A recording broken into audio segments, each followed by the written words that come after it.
Address சாலைகள் வந்து கைத்தறிகள் விசைத்தறிகளே பண்றாங்க. அதுக்கு வேற வித்தியாசங்க. அதனாலதான் நாங்க வந்து கண்ட்ரோல் ஹேண்ட்லூம் கண்ட்ரோல் ரூல் பிரகாரம் நம்ம ஆக்ஷன் இந்த ரகம் தான் இந்த ரகம் தான் கைத்தறிகள் நடத்த முடியாது, அது மில்லில் நெய்ய முடியாது. அது மாதிரி கம்ப்ளைண்ட் வந்தா நடவடிக்கை எடுத்துரும். பிரைம் மினிஸ்டர் வீடு கொடுக்குறாங்கல்ல, அந்த திட்டத்து பேர் என்ன? பிரைம் மினிஸ்டர் யோஜனா தானே. அதுல ஒன்றிய அரசு டெவலப் பண்ண சொல்லுங்க.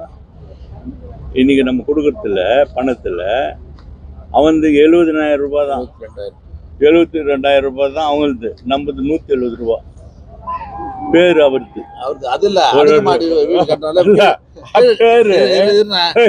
பேரு பேரு நம்ம சட்ட நம்ம மாநில அரசு தான் பணம் 2 மடங்கு ஏமாத்தி நிக்கிறாங்க. நீங்களும் கேட்டு இந்தியாவிலேயே இன்னைக்கு மோடி அரசு வந்த பின்னால சொன்ன வாக்குறுதிகள் எது நிறைவேற்றுக்கிறாங்க நீங்க சொல்லுங்க பத்திரிகையாளர்.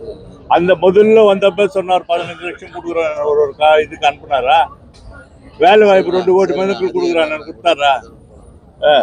வீடு கட்டிக்கிறேன்லப்பா, ஒன்றிய அரசு கொடுக்குற பணம் 1.5 லட்சம் தான். மாநில அரசு கொடுக்குற மானியம் 7 லட்சம் ரூபாய். அது மாதிரி தமிழ்நாடு முழுவதும் நகர்ப்புற வாழ்விட மேம்பாட்டு வாரியத்தை கொடுக்குறோம்ல, ஒன்றிய அரசு கொடுக்குறது 1.5 லட்சம் தான், நம்ம 7 லட்சம் ரூபாய் கொடுக்குறோம்.